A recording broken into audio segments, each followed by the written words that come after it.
Selamat Hari Kemerdekaan bagi bangsa Indonesia yang ke-76. 76 tahun merdeka, 76 tahun berjuang, 76 tahun bertumbuh. Nah, membicarakan soal kemerdekaan, tentu saja kita teringat dengan perjuangan melawan penjajah dalam menggapai sebuah kemerdekaan. Namun, perjuangan pun tidak terhenti sampai di sana.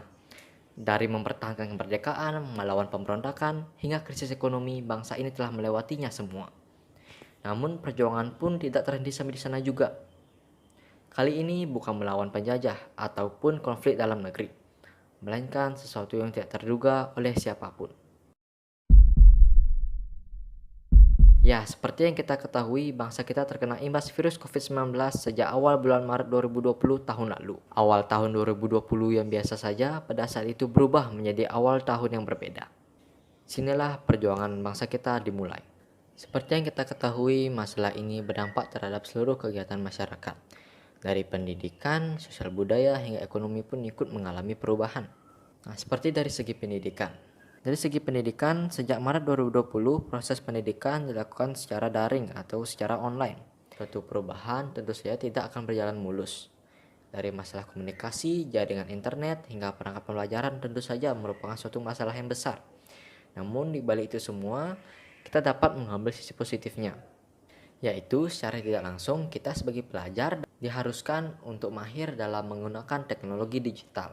Nah, dari segi sosial budaya, fenomena pandemi seperti ini tentu saja mengubah nilai-nilai sosial dan budaya yang berdampak terhadap pola pikir dan sikap masyarakat dalam menjalankan kegiatan harian.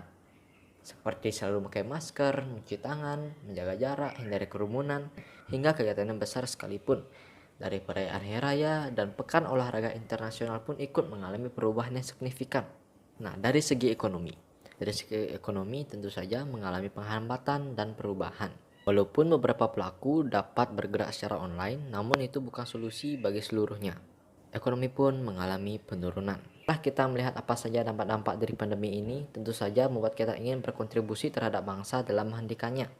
Namun yang jadi pertanyaan adalah, dapatkah kita mengambil peran dalam perjuangan melawan virus ini? Jawabannya iya. Kita hanya perlu melakukan kegiatan sebagai berikut, seperti menerapkan protokol kesehatan. Dengan kita menerapkan protokol kesehatan seperti memakai masker, menjaga jarak, cuci tangan, hindari kerumunan, hal itu sangat berdampak terhadap keselamatan diri kita sendiri dan keselamatan di lingkungan sekitar kita. Namun, hal ini tentu saja harus dilakukan secara disiplin atau secara konsisten. Selanjutnya yaitu selalu membagikan berita fakta seputar COVID-19. Pada zaman digital seperti sekarang, segala informasi sangat mudah tersebar.